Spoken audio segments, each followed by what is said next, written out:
Luego de revisar y ponernos en contexto sobre la tenencia, yo saludo con gusto al coordinador de Finanzas Públicas Locales del Centro de Investigación Económica y Presupuestaria, el CIEP, el doctor Christopher Cernichiario Reina. ¿Cómo está, doctor? Coordinador, bienvenido. Buenas tardes. Y bueno, pues cuando hablamos de la tenencia y que usualmente pasa con muchos impuestos, siempre como que tenemos ese dolor de cabeza cuando empezamos a hablar de impuestos, siempre empezamos a dudar, sobre todo preguntarte, y para empezar, ¿sigue siendo un impuesto vigente en México, sobre todo teniendo en cuenta el contexto mundial en donde pues la tenencia es un impuesto que inclusive en otros estados, en otros países, perdón, se sigue incrementando?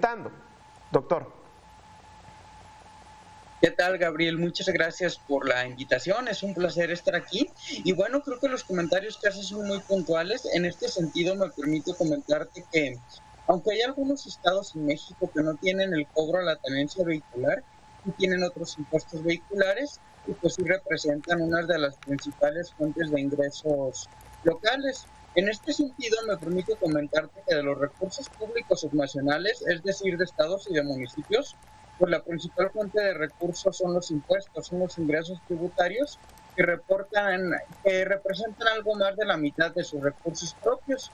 Y en el caso de los impuestos vehiculares, si no me falla la memoria, serían los de arriba hacia abajo, serían los terceros con mayor importancia, solamente después del impuesto sobre la nómina y después del impuesto predial estarían estos impuestos vehiculares, que pues me permito repetir que no necesariamente sobre la tenencia, sino pues pueden ser cualquier otro tributo, cualquier pago por concepto de la tenencia de un vehículo.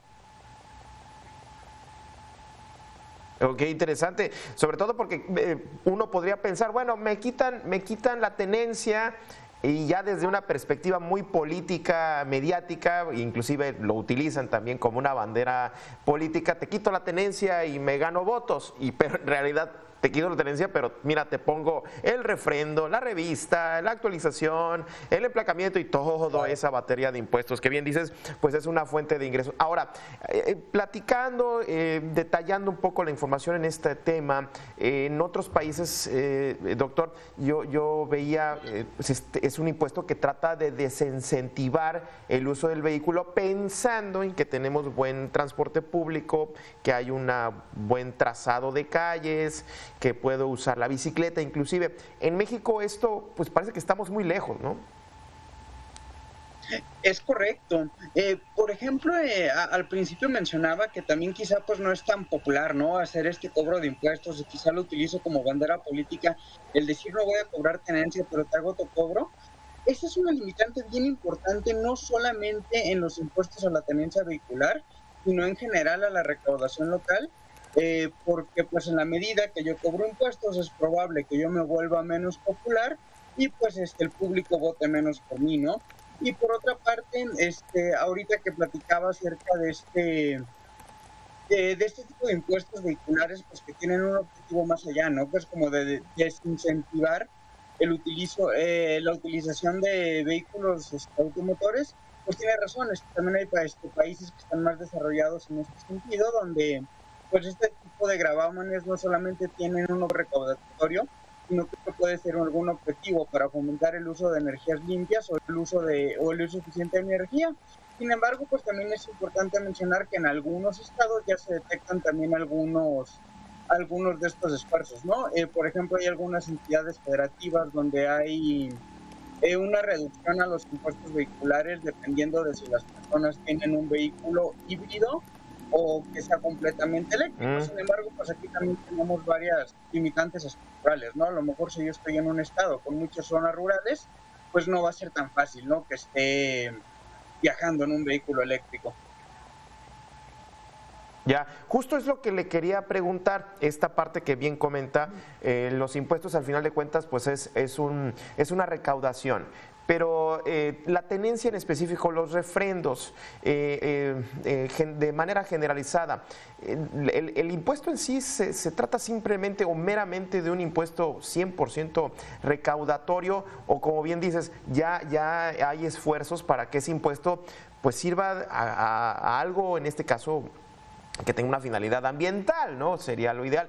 ¿Cómo vamos en ese sentido? ¿Cómo se puede observar? Porque en algunos estados, pues hay inclusive hasta las tarifas cambian. Puede ser un monto muy elevado y la recaudación, pues de pronto sí, un tesorero que de pronto le caiga a la caja pues una cantidad impresionante de dinero, pues de pronto ya le echan ojitos y ese recurso que se pudo haber utilizado para algo muy positivo, y me refiero a calles, me refiero a algo que pueda beneficiar, terminan pues pagando deudas, pagando nóminas.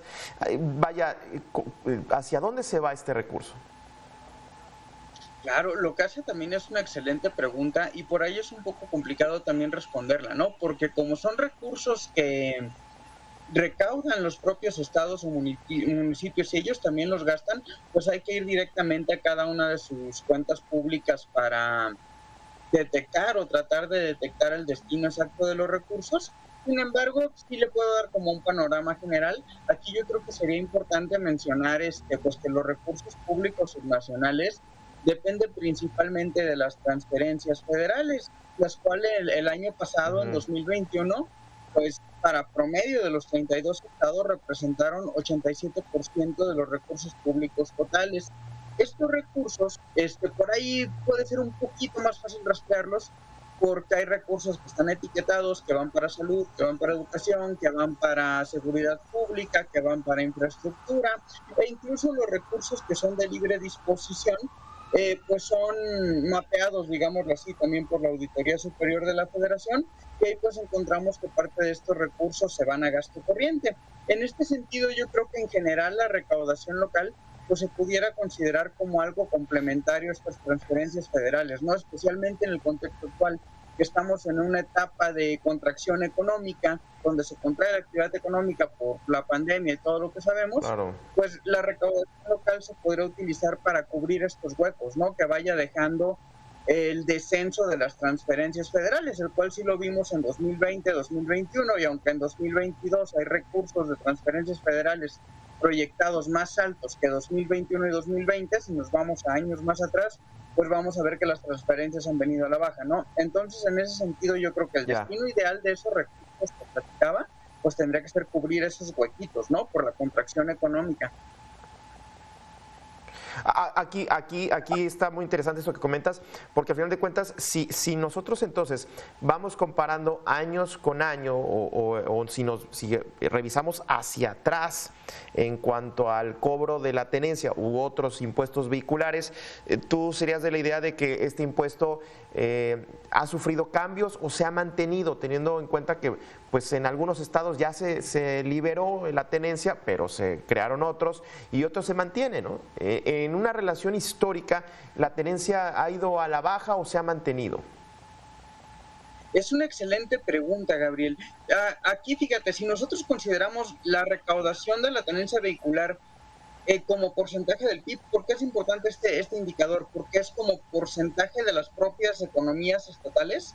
Si no me falla la memoria, la recaudación por impuestos vehiculares se ha mantenido prácticamente constante de 2014 hasta 2019.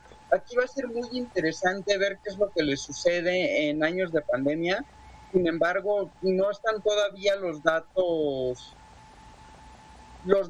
finales que lo reporta el INEGI para todos los estados, pero sería interesante ver cuál es el comportamiento que tiene en año que ya pegó la pandemia en 2020, a ver si bajó o disminuyó como porcentaje del PIB o incluso si se quedó igual, pero si hasta antes de pandemia esa recaudación como porcentaje de los PIB totales se había mantenido constante.